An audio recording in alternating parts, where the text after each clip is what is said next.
sharpen XYZ, or try another way of XYZ, or improve XYZ. Because XYZ is what leads to money in the bank, and that's all a business is. Always be sharpening your tools. If something's working now, it probably won't work in 6 months. So you need to find something else. Or you need to get that tool that is working now and needs to be sharper so it is ready for 6 months from now. Stay ahead of the game. Too many people find something that works and they start sitting on it. Can't sit on nothing. Not in this world. Because the world moves fast.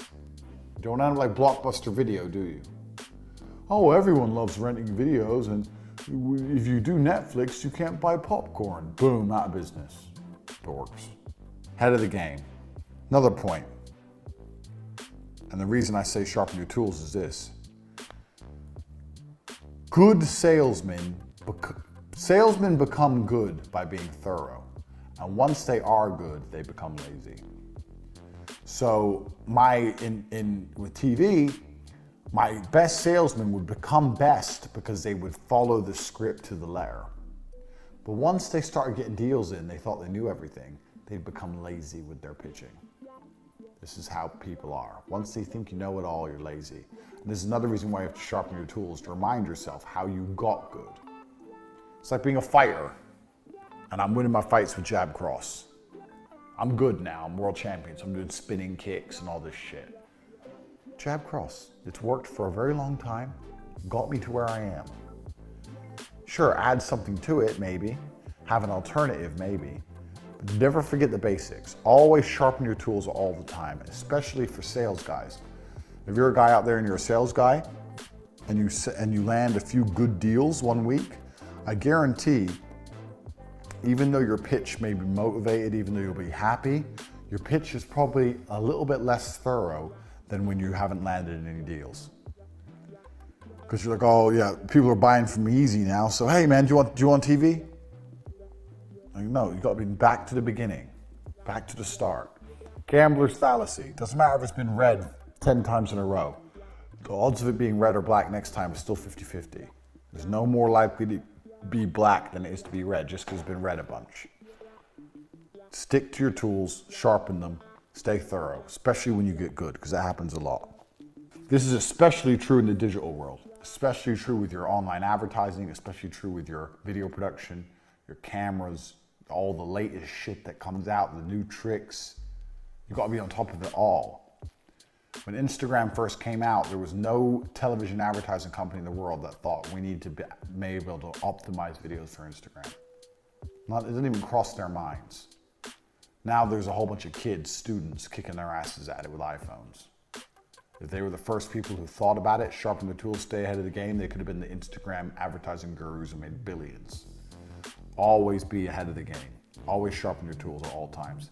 And in fast-moving industries, super important.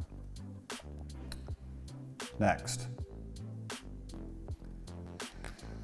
Create problems and instantly solve them. Sell on problems. So, why are you here? Why are you in Hustlers University? Because you want to learn how to make money. So how did I sell this to you? I told you you don't understand money. You don't understand how money is made, and I'm going to fix it. That's what I said to you. Now you're here. Have I done a good job? Yeah. I didn't lie to you. I didn't con you. But did you see I identified and sold on the problem? Earlier when I was talking about the pen, what did I sell on? The problem. You can't write your ideas down properly. You don't have this pen. You have to sell on the problem. Television advertising, I sold on the problem. You're not reaching enough people. How can you sell more if you don't reach more people? How can you be seen as a premier brand if you're not on TV? Problem, solution. Here's your problem, even though you don't know you have it. Here's the solution that I can provide. Doesn't matter what you sell. Bouncy balls. Give them a problem. If you drop your ball, it breaks, but if you drop my ball, it bounces. But why does that matter? Well, why do you want to break your stuff? You don't want to break anything. If you're going to buy a ball, you need to buy my ball, so it never breaks. I'm going to give you a special deal on this ball right now. Identify a problem and sell. If you can identify a problem with people, couple that in with the why, you'll be able to sell shit all day long. All day long. So even my cam girls did this, man. Even my cam girls would do this. They'd be talking to a guy and they wouldn't say, come private, I'm so horny, da da da da da. They'd give them a problem. They'd say, you're not satisfied, I can tell. I'd be like, LOL, what do you mean? I don't know, I can tell by the way you talk, I don't think you're really satisfied. When's the last time you came really hard? The guy's like,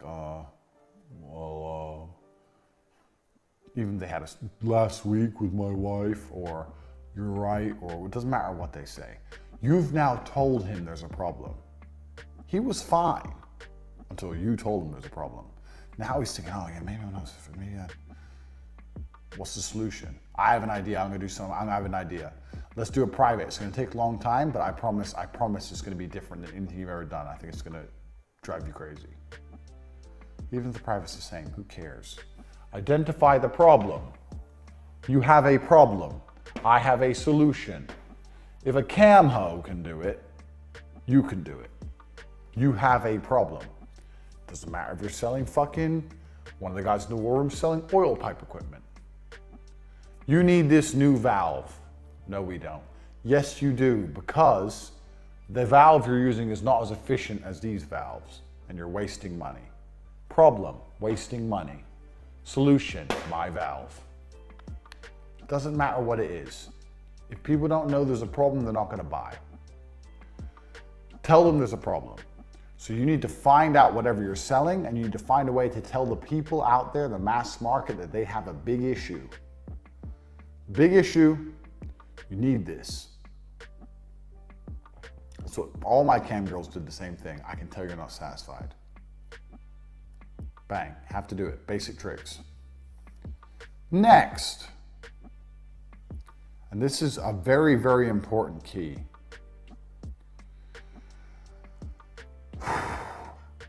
Buying from you should make people feel happy and important. Because if you do that, they will never stop buying from you. People want to be happy and people want to feel important. And most people are not happy and most people don't feel important. Buying designer clothes, spending $200 on a fucking t-shirt is done so they feel happy and important. I'm wearing designer. Buying from you should make people feel happy and important one way or another. Even if you're selling gas valves or bouncy balls, something boring, then you send them a fucking fruit basket the next day. Who gives a shit? It's 20 bucks. Something so they feel important and happy. Doesn't matter what it is. You need to find a way so that people who they buy with you, they feel important and happy. Everyone who buys from me feels happy and important because they're getting exclusive knowledge. This is the reason I don't go mainstream with cold traffic. The reason I don't go mainstream with cold traffic and become like Ty Lopez, and I'd probably make a lot more money, is because then my people who buy from me won't feel happy and important. Because everyone would have, everyone, Andrew Tate, I've seen Hate You. Have you seen Hustlers University? Yeah, everyone's seen it. You guys have stumbled across a dark portion of the internet and you're getting all these secrets from a guy who refuses to go mainstream. I do that particularly so you guys are very happy with your purchases, knowing information that other people don't know. So that's an angle I've developed. It doesn't matter what your developing angle is, it doesn't matter, but you need people to feel happy. And even more importantly, you need people to feel important when they do business with you. I've done business with this person. This is why people pay stupid retainers to the big advertising agencies. They pay crazy money because they get to do business, they get the prestige that comes with it. Find a way to make all of your clients feel prestigious. Doesn't matter what it is. If you do that, you're gonna have a lot of repeat business and people, it's gonna be much harder to steal them from you. So it doesn't matter what your industry is, you need to sit and think, how can I make the people who buy with me or do business with me feel prestigious and important? So let's say you're selling a copywriting course. Who gives a shit? You sell a copywriting course, you email them all afterwards. Hey guys, we're gonna try out some of your copy. Can you write copy for the Bouncy Balls company? They're a really big company, and I'm going to submit some of your copy to them, and maybe they'll still choose you. Imagine this is all a lie. Imagine this is a famous. But now those guys who've watched your copywriting course, they're going to sit there and they're going to type and they're going to write this copy and they're going to look on this bouncy ball website and go, this bouncy ball, this is the biggest bouncy ball company in the world. I'm writing copy that might be used to the biggest bouncy ball company in the world. Now they feel important. They got a chance at something. Do you understand? Now they're feeling, oh, I'm important. Oh, wow, this is the big chance. Even if it never happens for any of them. All of a sudden you've added some importance to their lives. Now, who else are they going to learn copywriting from? You, who might give them a chance at something to make them feel important, or Joe Schmo? Super important.